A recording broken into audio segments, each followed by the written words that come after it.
Nagsitakbuhan silang lahat nang makarating sila sa location na pinadala ni Bingo kung saan naabutan nilang nagsasakitan na sila na agad hinuli ng mga pulis si Mang Ibe, pero bago pa makawala si Caroline ay hinawakan ni Bettina yung leeg niya, sabay nilabas niya yung kutsilyong hawak niya, sabay tinutok niya kay Caroline at binalaan niya silang huwag silang lalapit kung ayaw nilang papatayin na niya ang dalaga. Nagsisigawan at nag-iiyakan na silang lahat sa mga sandaling yan dahil awang-awa na sila kay Caroline. Nagsisigawan at nag-iiyakan na sila dahil awang-awa na sila sa dalaga. Nagmakaawa sila isa-isa na pakawalan na ni Bettina ang kapatid nila.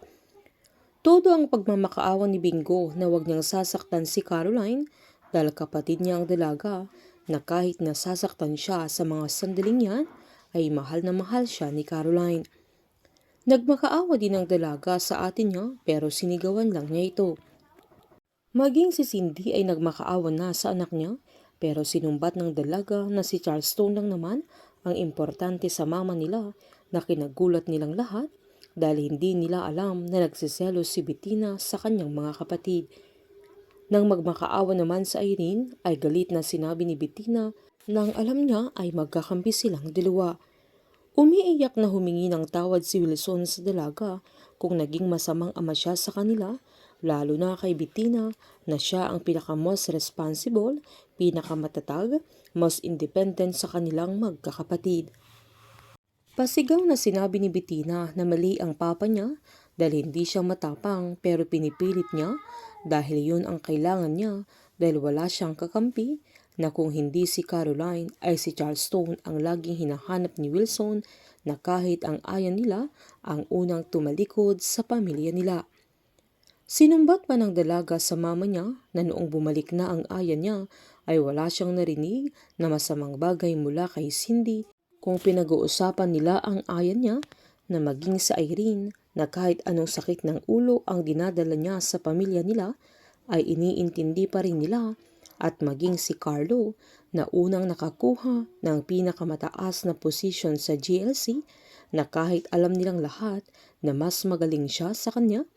Pero noong nagka-iskandalo siya dahil sa pagkamatay ni Edward ay pinadala siya sa Amerika pero hindi siya tumuloy.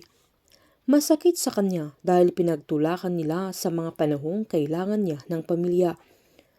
Umiiyak na sinabi ni Cindy na yun ang dapat nilang gawin sa sandaling yan dahil sa family scandal nila. Humahagulgol na sinabi ni Bettina na mas iniintindi pa nila yung iskandalo kesa sa kanya kaya nag-iyakan na silang lahat.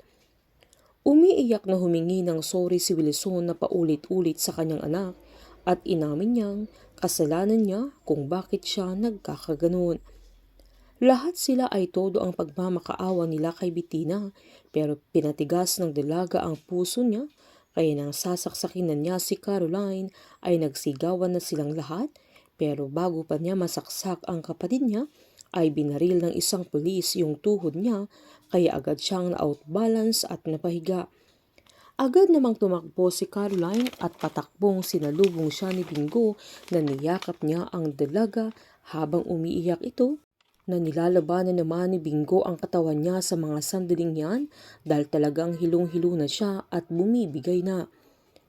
Habang silang lahat naman ay tumakbo kay Bettina dahil sa nabaril ang dalaga. Agad nilang sinakay ang dalaga sa ambulansya at habang nakaakbay naman si Bingo kay Caroline ay sinaad niya sa dalaga na tapos na habang bumibigay na ang katawan niya pero nilalabanan niya ito. Giniit ni Caroline na hindi na nila kailangang matakot na kahit masakit sa kanya pero yun ang totoo na yun ang deserve ng mama niya.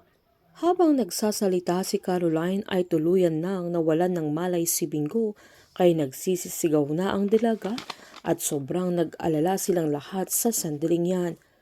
Malalaman na nila na may brain tumor ang binata at may taning na ang buhay niya na nilihim niya sa kanilang lahat.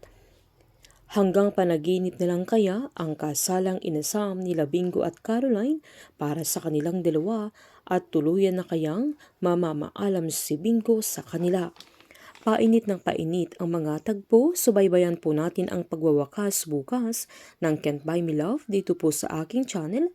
Patuloy lamang po manood at mag-subscribe para ma-update po kayo sa huling episode. Marami pong salamat.